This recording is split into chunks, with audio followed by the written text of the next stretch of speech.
Assalamualaikum warahmatullahi wabarakatuh. Kembali lagi di channel saya, Sol Sepatu Ajaib. Tentunya channel yang selalu membahas dan mengupas tuntas perbaikan sandal dan perbaikan sepatu ya. Ingat ya, kalau kawan-kawan lihat channel ini adalah channel yang membahas tentang sol sandal dan sol sepatu ya. Oke, di sini saya kedapatan sepatu itu ya, sepatu Pakalolo, bukan sepatu sih, sandal. Saya kedapatan sandal Pakalolo ya. Ini seperti ini. Sandal Pakalolo. Dan ini jenisnya atau tipenya adalah di sini ada ya tertera Pakalolo Piramid 05 ya. Ini Pakalolo Piramid 05 dan di bawahnya juga ada tulisan Pakalolo ya. Ini minta dijahit ya. Dan sebenarnya walaupun ini Pakalolo tapi lemnya ini enggak sekuat seperti Pakalolo zaman dulu ya. Makanya kalau sudah ada retak-retak atau sudah ada mangap-mangapnya sedikit harus langsung dijahit ya. Oke ya, ini sandalnya dan perlu kawan-kawan ketahui jika kita menjahit atau mengerjakan sepatu sih sandal. Jika kita mengerjakan sandal semakin bagus atau kalau sandal itu ori semakin mudah ya. Tapi kalau sandal yang KW yang harganya mungkin 25.000 atau 35.000 itu sangat susah untuk dijahit ya. Makanya himbauan dari saya adalah ketika kawan-kawan nanti mau menjahit sendiri ya belilah sepatu yang beli sepatu. Belilah sandal yang original ya. Karena apa? Karena nanti dijahit akan lebih mudah.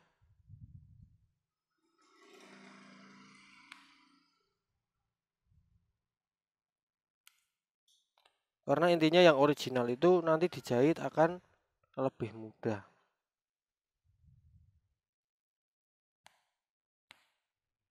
Saya mau mengira-ngira dulu ya karena ini bentuknya lain ya.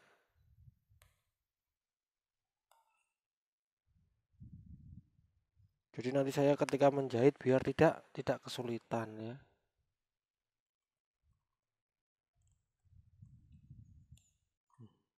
Sudah, saya sudah menemukan titik temunya untuk saya sayat ya. Dan harus langsung saya sayat ya. Oke ya, saya sudah menemukan titik temu karena ini kamu kan bisa lihat ya, bagian upper ya, bagian atas itu melebihi bagian bawah ya. Kalau kita sayat dari samping, itu nanti menjahitnya akan susah, harus mencongkel ya. Contoh misal seperti ini.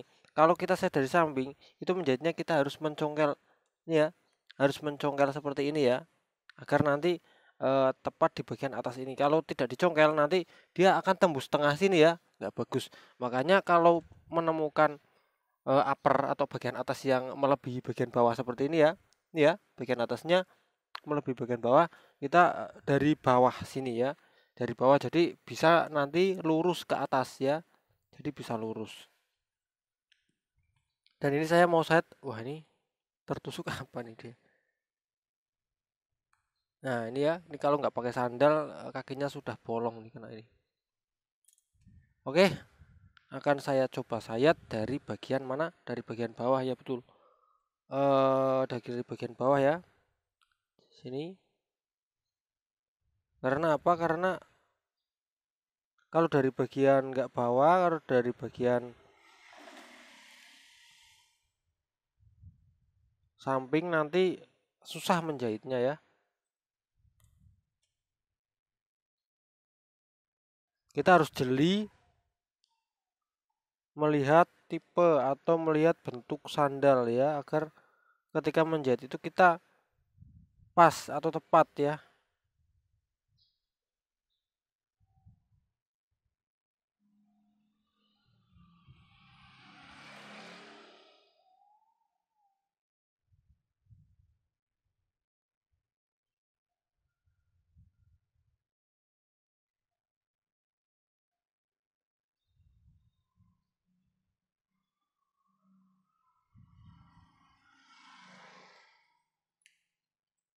Pakalolo. Bang, kalau nggak disayat gimana bang? Nggak apa-apa. Tapi resikonya dia akan lebih cepat putus benangnya ya, karena langsung bergesekan dengan medan jalan ya.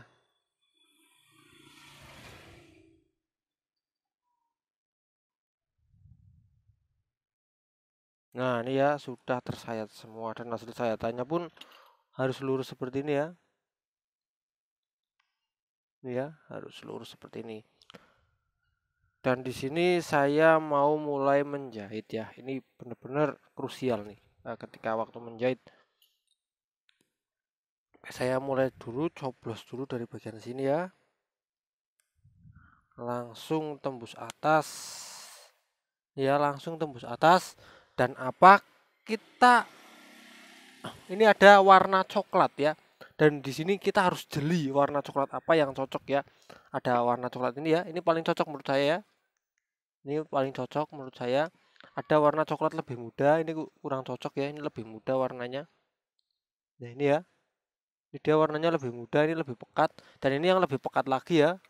Jadi kita harus benar-benar jeli memakai warna coklat apa. Jangan kita kok seperti ini kita warna coklat yang terlalu pekat itu nggak cocok ya. Apalagi kalau ini terlalu terlalu apa tuh namanya? Terlalu terang ya, nggak cocok. Dan kita pakai coklat ini ya. Kita lihat bagian bawah. Bagian bawah mungkin lebih cocoknya sama coklat yang ini ya. Tuh ya.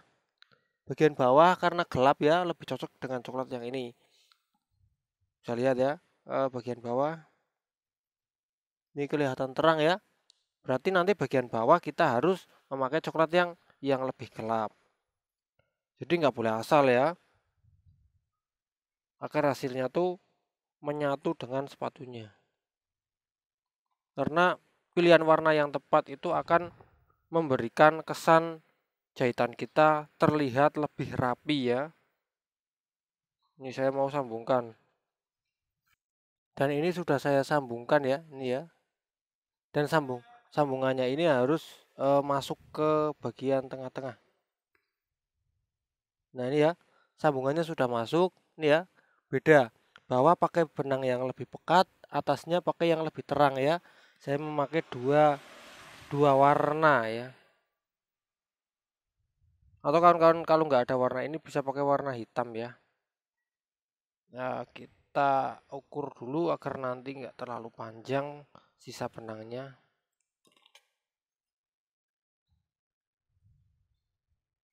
Kalau sudah lanjut kita menjahit.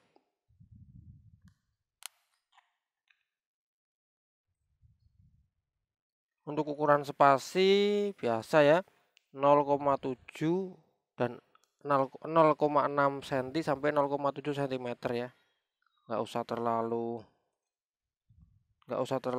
lebar, juga nggak usah terlalu rempet ya.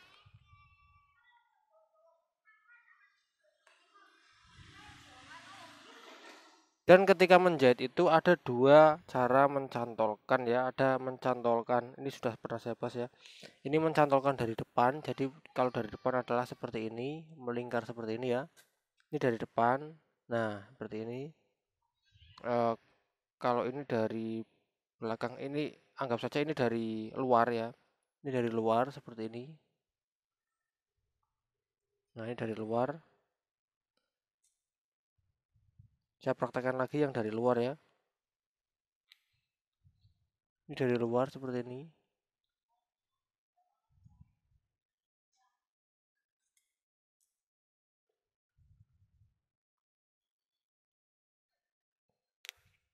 Kalau ini yang dari dalam. Jadi cuma beda gerak, beda arahnya saja. Ini yang dari luar seperti ini yang dari dalam arahnya ke sini. Nah, seperti ini. Dari dalam arahnya ke sini. Cuman saya jarang memakai yang dari bagian dalam. Saya sering memakai dari bagian luar. Lubang apa bedanya? Nggak terlalu beda sih. Cuman saya lebih nyaman aja yang dari luar ya. Bang, boleh nggak kalau kita jahit kok dari cantolkan dari luar terus dari dalam? Jadi disilang-silang atau diganti-ganti seperti itu. boleh-boleh aja, tapi ingat kalau kita menjahit ini mode mode memasukkannya itu dari luar terus kita ganti dari dalam gitu terus, nanti hasil jahitannya nggak akan lurus ya. Efeknya hasil jahitan nggak akan lurus. Kalau mau dari dalam semua. Kalau dari luar, luar semua ya. Agar apa? Agar jahitannya itu lurus. Kalau kita ganti-ganti, ya itu hasilnya nanti jahitan nggak akan lurus.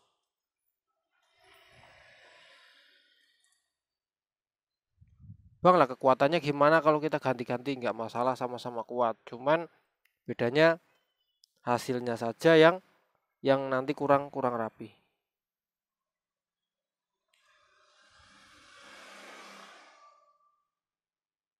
Ini jarum saya juga kemarin patah ya, ini pakai jarum cadangan ya, rasa-rasanya tuh kurang, belum belum nyaman banget ya, belum belum sesuai di tangan.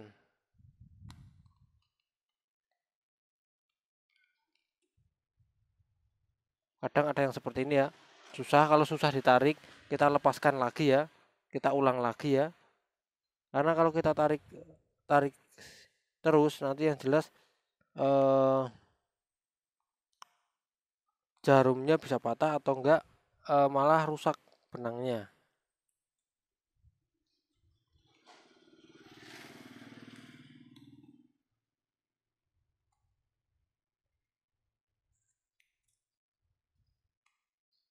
Bang, bedanya apa kalau menjahit yang dicantolkan, nggak pakai cara seperti itu, pakai cara seperti ini. Saya contohkan dulu ya.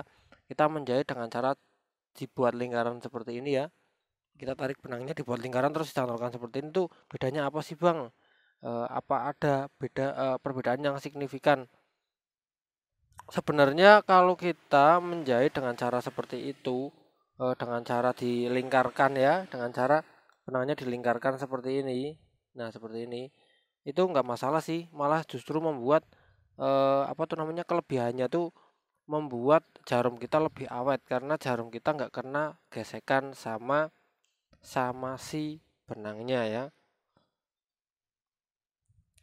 Dan di sini agak berat sih. Nah, saya mau saya mau share pengalaman ya. Ketika kita mencapai bagian ini ya, mencapai bagian ini terutama ini ya yang ada strap atau ada ini pengaitnya atau ada apa tuh namanya nih namanya. Pokoknya kalau ada ini berat ya, berat. Kalau kita pakai cara seperti ini, itu nanti mungkin akan eh, di dalam itu akan terkena jarumnya terkena bagian ini dan akan sendet ya, nggak lancar. Makanya perlu teknik seperti ini. Teknik dicantolkan, dibuat lingkaran seperti ini. Nah, kalau seperti ini dia akan lebih ringan ya. Karena apa? Karena dia tidak tergesek ya. Karena jarumnya tidak tergesek benang. Karena jarumnya tidak tergesek benang. Jadi kelebihannya di situ kalau pakai yang model ini. Nah, cara ini cocok untuk di bagian yang ada ininya saja ya, yang berat-berat saja. Jangan dipraktekkan di bagian yang lapang-lapang seperti bagian belakang atau bagian depan ya. Kalau di bagian lapang harus tetap kita harus pakai cara yang tadi ya, yang dari luar atau dikaitkan dari luar atau kaitkan dari dalam ya.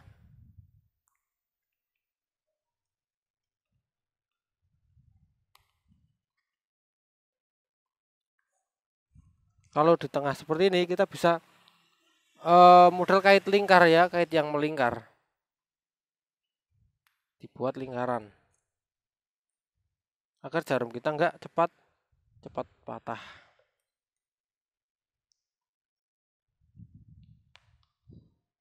Karena berat banget, karena ini kulit ya, bahannya kulit.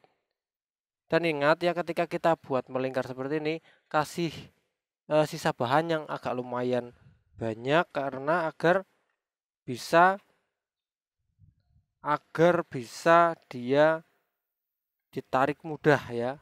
Nanti saya praktekkan di bagian depan ya, karena bagian sini mungkin agak sulit ya karena tertutup ini bagian strap.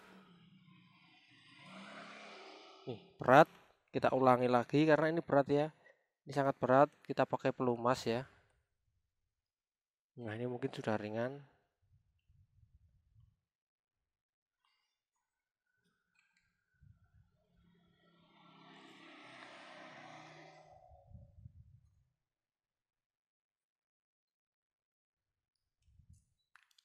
Oke ya, dan ini saya sudah sampai di bagian depan ya. Bagian depan ini, di bagian yang nggak ada ini strap kulitnya ya, jadi di sini lebih mudah.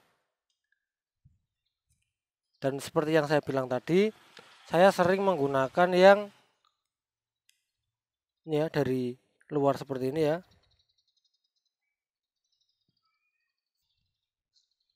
Saya sering menggunakan kait dari luar ya.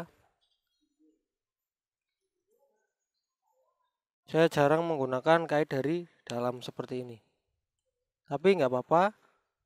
Dan hasilnya kalau kita kaitkan dari dalam ini, hasilnya sedikit nggak pas ya untuk kerapiannya. Dan saya akan jelaskan yang tadi saya belum jelaskan detail ya. Untuk menjahit lingkar seperti ini ya, kelebihannya adalah ini nggak kegesek ya. Ini jarum bisa dilihat. Ini dia nggak kegesek benang ya, karena benangnya masih saya pegang di sini, dia nggak kegesek. Sama sekali nggak, dia nggak kegesek. Nah ya, kelebihannya adalah benang nggak kegesek, jadi benangnya aman dari luka, benangnya aman dari luka dan jarumnya nggak cepat patah ya. Itu biasa saya gunakan di bagian yang strap-strap ini yang berat-berat ya, di bagian sini yang berat-berat. Tapi apa kekurangannya ya jika kita praktekkan di yang nggak ada strapnya yang seperti ini, lapang seperti ini? Kekurangannya adalah satu, kita terlalu banyak yang harus dikerjakan ya, terlalu makan waktu ya. Yang harusnya langsung seperti ini, kita harus terlalu lama ya. Intinya kekurangannya adalah dia terlalu lama ya. Jadi kita harus seperti ini ya. Ketika menarik seperti ini kita harus mengembalikan lagi ke atas ya. Harus mengembalikan lagi ke atas terlalu banyak seperti ini ya. Dan itu terlalu ribet ya. Kekurangannya adalah dia terlalu ribet. Karena harus menarik ke bawah terlalu banyak ya. Oke ya, dan kekurangannya adalah dia terlalu lama ya pakai cara itu. Tapi ada keuntungannya. Keuntungannya pakai cara seperti ini ya. Pakai pakai teknik kait kait lingkar ya. Kait lingkar ini namanya. Yaitu ketika ini benang kita ada yang terluka, ada yang mau sobek, mau putus ya, atau ada yang terluka, pokoknya ketika kita jahit ada yang putus atau bagiannya ada yang rusak, kita bisa pakai cara ini untuk menghindari agar benang ini putus ya, agar benang ini putus semua. Jadi semua teknik ya, teknik kait itu ada plus minusnya ya. Tapi saya yang sering gunakan itu teknik kait luar ya.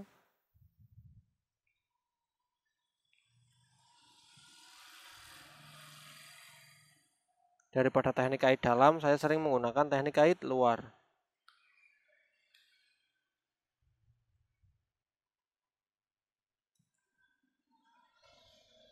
Oke ya, ini sudah mau hampir selesai ya, tinggal paling 2 jahitan lagi baru saya selesaikan ya.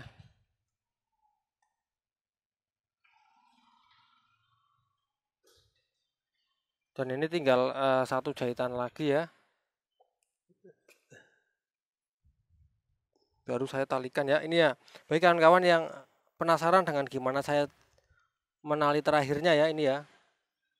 Tapi sebenarnya video ini sudah saya share ya. Ini bentuk lingkaran seperti ini ya. ya.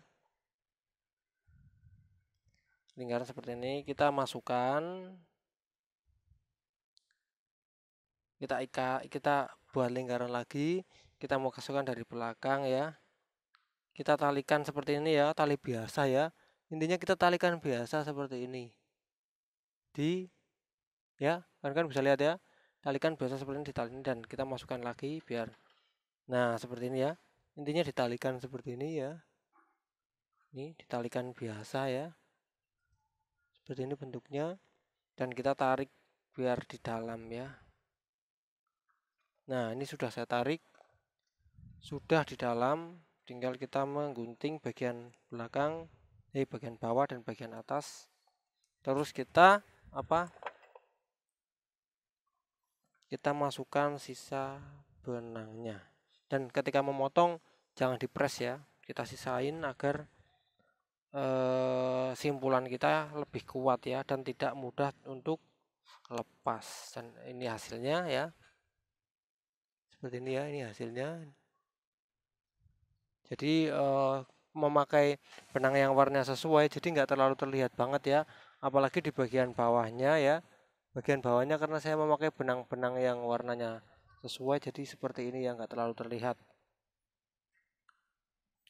Oke kawan-kawan, jadi seperti itu dari saya mengenai teknik kait untuk kait luar, kait dalam, dan kait lingkar ya. Semoga itu bisa menjadi acuan kawan-kawan, khususnya bagi pemula yang masih belajar menjahit sepatu. Oke kawan-kawan, saya akhiri video ini, semoga bermanfaat untuk kawan-kawan semua. Assalamualaikum warahmatullahi wabarakatuh.